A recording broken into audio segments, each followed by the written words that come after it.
साथ में हेमंत गुप्ता जी और पारस गुप्ता जी। तो मैं अनुरोध करूंगा कि वो आगे, हालांकि वो बैंकिंग सेक्टर से हैं और पैनल में हमें मैं जोड़ा है अपने साथ में। तो इन दोनों पुस्तकों के संदर्भ में और दोनों लेखकों से आज सवाल उनके बारे में पूछ सकता हूँ।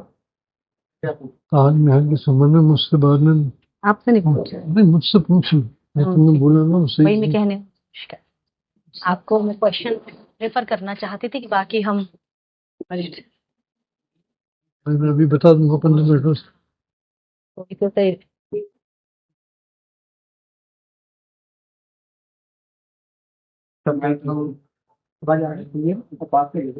सर्वप्रथम मैं सभी को नमस्कार कहता हूँ, गुड मॉर्निंग।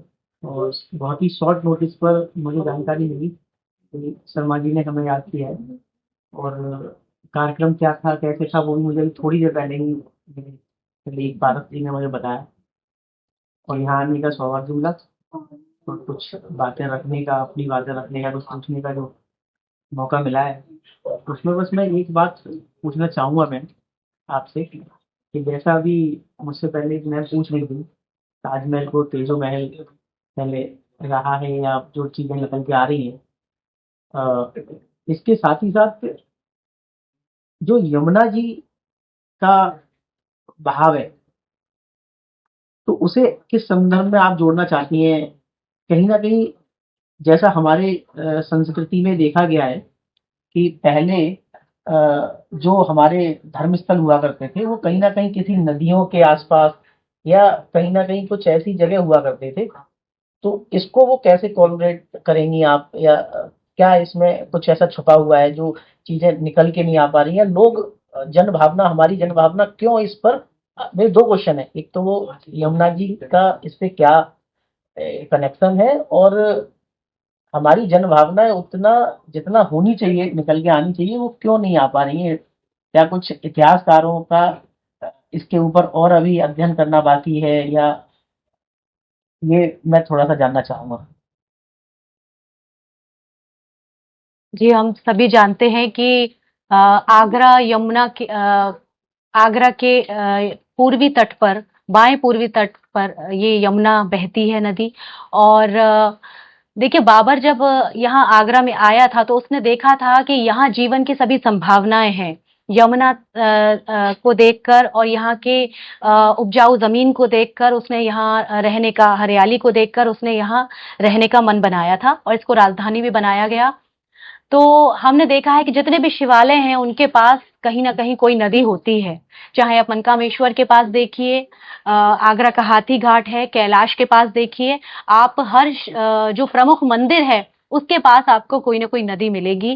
तो ये बिल्कुल आपने सही संकेत दिया है कि क्योंकि उस समय राजा जयसिंह का आधिपत्य था आगरा पर और उनका भव्य महल ताजमहल के स्थान पर था, जिसे कुछ किसी चीज के बदले में उन्हें कोई और भूमि दे दी गई और शाहजहां ने उनसे ये ताजमहल वाली भूमि ले ली, जिस पर कि उनका भव्य महल बना हुआ था। और मैंने अभी कहा कि यदि हिंदू महल है तो हिंदू पूजा स्थल अवश्य ही होगा। महलों में भव्य पूजा स्थल होते हैं और वहां पर भगवान शिव की मूर्ति होने की संभावना को हम इनकार नहीं कर सकते, और यमुना इसका प्रत्यक्ष प्रमाण है। ताजमहल के तेजो महालय होने की जो संभावना है उसमें यमुना एक महत्वपूर्ण केंद्र बिंदु है, क्योंकि सभी शिवालयों के पास कोई ना कोई नदी मिलती है। लेकिन किसी भी मस्जिद के पास या मकबरे के पास कोई नदी मिलती हो, ऐसा कोई प्रमाण नहीं है। यमुना के पास जो ताजमहल के गेट हैं, दरवाजे हैं जिन्हें बंद कर दिया गया, आप देखिए, वे सभी इसका संकेत देते हैं कि ये एक हिंदू भवन था। और विभिन्न इतिहासकारों द्वारा पुरुषोत्तम नागेश ओक की ताजमहल एक हिंदू भवन है। श्री राजकिशोर सर की पुस्तक तारीख आगरा देखिए आप, जितनी भी ऐतिहासिक पुस्तकें हमारी इस विषय पर लिखी गई हैं उसमें वास्तुकला के हिसाब से और सभी विभिन्न बिंदुओं पे अब यदि देखते हैं तो ताजमहल के एक हिंदू भवन होने के सभी, जिस प्रकार के वहां पर यमुना है और जिस तरीके के द्वार बने हुए हैं और कलश है और सभी जो चिन्ह है वो हिंदू भवन होने का संकेत देते हैं। तो जी ये बिल्कुल सत्य है कि क्या कारण है कि हमारे यहाँ के आगरा वासियों के मन में जो ये जो पीड़ा है कि इस बात को जो तथ्यों को उजागर नहीं किया जाता है, दबाया जाता है, ये एक प्रश्न चिन्ह है। और बाकी तो हम सब जानते ही हैं। इस बारे में आप भी कुछ विचार दीजिए। जी ताजमहल का निर्माण शाहजहां ने कराया, इस विषय में काफी संदेह है, क्योंकि मुमताज की मृत्यु 7 जी जून 1631 ईस्वी को बुरहानपुर में हुई थी और बुरहानपुर में उसको दफना दिया गया था। उसके 6 महीने बाद उसकी डेड बॉडी को लाकर ताजमहल में, यहाँ पर आज म्यूजियम है, इसके पास दफनाया गया। 6 महीने वो वहाँ दफन रही और तीसरी बार जहाँ आज वो दफन है उस स्थान पर दफनाया गया। अब सवाल ये पैदा होता है कि उसको जिस समय बुरहानपुर से आगरा लाया गया था तो बादशाहनामा के अनुसार शाहजहां खुद उसके साथ में नहीं आया था और अपने छोटे बेटे शुजा को भेजा था। जबकि किसी की पत्नी की मृत्यु हो जाए तो डेड बॉडी के संग और उसकी प्रिय पत्नी हो तो पति खुद ही चलता है, या निकटवर्ती रिश्तेदारों को इस तरह से नहीं भेजा जाता। अगर शाहजहां को मुमताज से इतने प्रेम था तो वो उसकी डेड बॉडी को लेकर आगरा क्यों नहीं आया, एक सवाल ये उठता है। दूसरा सवाल ये उठता है कि उसको सीधे जो है मुख्य मकबरे में क्यों नहीं दफनाया गया, ताजमहल के निकट क्यों दफनाया गया? क्योंकि उस पर आमेर के राजा की वो संपत्ति थी जयसिंह की, और जयसिंह की संपत्ति होने के नाते वो उसका कब्जा नहीं दे रहा था। जब उसके महल के आंगन में लाकर बादशाह की बेगम को दफना दिया गया तब मजबूरन उसको उस जगह को छोड़ना पड़ा और इसके बदले में उसको 4 संपत्तियां दी गई जयसिंह को, जिसमें से 3 संपत्तियों का कोई पता नहीं है। एक संपत्ति थी जिसको आज पीपल मंडी कहते हैं, पहले उसको अतका खां का बाजार कहते थे, उसमें वो संपत्ति है, उसमें आजकल इंडमान गर्ल सेंटर कॉलेज चलता है, इसी में गालिब का जन्म हुआ था बाद में। तो बात हो रही थी ताजमहल की। ताजमहल में जो मुमताज को दफनाया गया तो इसका जिक्र जो उसकी पुस्तक है बादशाहनामा उसमें कहीं नहीं है। केवल 403 पेज पर एक लाइन में लिखा गया कि मुमताज को बेगम बुला के आगरा में दफना दिया गया।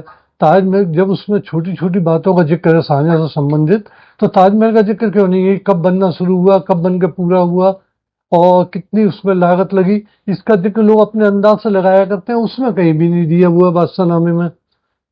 और ताजमहल में जो हिंदू चिन्ह है इनके अतिरिक्त बात की जाए तो ये है कि मुमताज शाहजहां ने आगे की जगह दिल्ली को अपनी राजधानी बना लिया था और दिल्ली उसका जाने का विचार था। तो दिल्ली में भी जमुना नदी थी, तो ताजमहल फिर उसने दिल्ली में क्यों नहीं बसाया? जी वो आगरा से दिल्ली को पसंद करता था। ना उसने बुरहानपुर में बनाया, ना उसने वहां बनाया, आगरे में क्यों बनाया? क्योंकि उसको बनी बनाई कोई चीज मिली। इस संबंध में जो है जयसिंह को एक फरमान भेजा था शाहजहां ने, जिसकी प्रतिलिपि मेरे पास है। उसमें लिखा है कि 230 बैलगाड़ी संगमरमर भेजा जाए। 230 बैलगाड़ी संगमरमर में ताजमहल की आधी मीनार भी नहीं बन सकती, और उस समय की बैलगाड़ियां, उस समय के रास्ते, उसमें माल काफी कम आता था। तो उस 230 बैलगाड़ियों के जो था संगमरमर, उसका क्या इस्तेमाल हुआ मकराना का? भाई उसका इस्तेमाल हुआ ताजमहल के मुख्य द्वार पर जो कुरान की आयतें हैं उस जगह को, उसको उस पर आयतें उत्कीर्ण करके उस जगह लगाई गई। अगर हम ध्यान से जिस पर आयतें हैं उसको ताजमहल के मकराना पत्थर को देखें तो आज भी उसके रंग में स्पष्ट अंतर नजर आता है। तो ये बात साफ होती है कि बाद में जो है वहाँ कुरान की आयतें खोदी गई और बनाई गई। और ताजमहल को कुछ लोग कहते हैं सन 1648 में बनकर शुरू हुआ, कुछ कहते हैं 1652 में शुरू हुआ। 1652 में धौलपुर से लौटते समय शाहजहां ने औरंगजेब ने एक पत्र लिखा था अपने पिता को कि मैं अपनी माँ का मकबरा देखने के लिए गया और वहाँ दीवारें छुछा रही थी, ऊपर से छत में से पानी गिर रहा था और इमारत की दिशा खराब थी। अगर 1 गज चूने की प्लास्टर ऊपर लगा दिया जाए छत पे तो पानी लीक होना बंद हो जाएगा। तो सवाल यह है जब वो सन 48 में, सन 52 में बनकर तैयार हुआ था तो वो उसी साल या 2 साल बाद ही किस तरह से लीक करने लगा, किस तरह जर्जर हो गया? अगर हो भी गया तो क्या शाहजहां ने उसके लिए किसी को दंडित किया? आज भी जो मकान बनते हैं उनका 10-20 साल कुछ भी नहीं बिगड़ता है।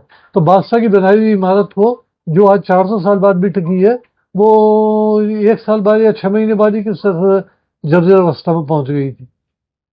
जी, मुरक्का ए अकबराबादी और आलमगिरी और एक और पुस्तक थी जिसका मैं नाम भूल रही जो हूँ। लार्सन टुब्रो और टाटा कंस्ट्रक्शन द्वारा बनाई गई भारतीय संसद हाँ 6 महीने में ही टपकने लगी। हाँ राम मंदिर एल&टी और टाटा कंसल्टेंसी के सहयोग से। हाँ, बिल्कुल सही कह रहे हैं तो आप। अपना प्रश्न तो यहाँ थोड़ा सा हाँ विवादग्रस्त हो गया ना। हाँ, आज के हालात और बादशाहों के समय के हालात, उस समय अगर कोई गड़बड़ी होती थी तो फिर सजा नहीं मिलती थी, सजाए मौत होती थी। और आज जो है कुछ नहीं बिगड़ता, आप हपला कर जाइए, आसानी से चले जाइए, 1 2 साल आपका मुकदमा चलेगा, सब कुछ रफा दफा हो जाएगा। तो उस समय के बिल्डिंग निर्माण से और आज के निर्माण की आपस में तुलना नहीं की जा सकती। पारस जी, आप कुछ प्रश्न करना चाहेंगे? इसी संबंध में एक क्वेश्चन और है मेरा। जी। मैं एक क्वेश्चन ये है मेरे मन में जो उठ रहा है हम्म, और इसी के ऊपर है, जैसे ताजमहल तेजो महल का जो मुद्दा है, जहाँ तक है सभी के हिंदू लोगों के या हिंदू जनमानस के मन में, लगभग सभी के ये मन में ये मुद्दा है, बट ये उतना तेज क्यों नहीं हो पा रहा है, या कुछ सालों से ही ये सुनने में आ रहा है उस टाइम से। तो इसका क्या कोई राजनीतिकरण है, या इतिहासकारों का अभी और मुखर होना या और प्रभावशाली तरीके से अपनी बातों को रखना कुछ अभी और जरूरी है क्या? क्या ऐसा कुछ आप लोग इसमें कुछ समझते हैं क्या, कि आप लोगों का और योगदान अभी और बाकी है इस मुद्दे पर? जी, केवल भारतीय इतिहासकार नहीं बल्कि समय-समय पर अंतर्राष्ट्रीय इतिहासकारों ने भी खोज की है और इस विषय में डॉक्यूमेंट्री बनाई है और इस विषय में अपनी बात रखी है कि ताजमहल के जो साक्ष्य हैं वो उसके हिंदू भवन होने की गवाही दे रहे हैं। लेकिन सरकार किन कारणों से इन पक्षों को नजरअंदाज कर रही है, ये विचारणीय है और समय-समय पर बहुत से इतिहासकारों ने इस पर बात कही है और ये बिल्कुल प्रत्यक्ष है। और केवल ताजमहल ही नहीं, जैसे कि आगरा का जो किला है वो भी राजा बादल सिंह का बादलगढ़ दुर्ग था। ये हम सभी जानते हैं इसकी कहानी कि बहुत ही प्राचीन दुर्ग हुआ करता था ये। और फतेहपुर सीकरी भी किस प्रकार वहां पर जैन मूर्तियां मिली और किस प्रकार वहां जैन धर्म के प्रमाण समय समय पर मिलते हैं। वो एक जैन नगरी थी, सिकरवार राजवंश का भी वहां आधिपत्य था, इसीलिए वो सीकरी कहलाई।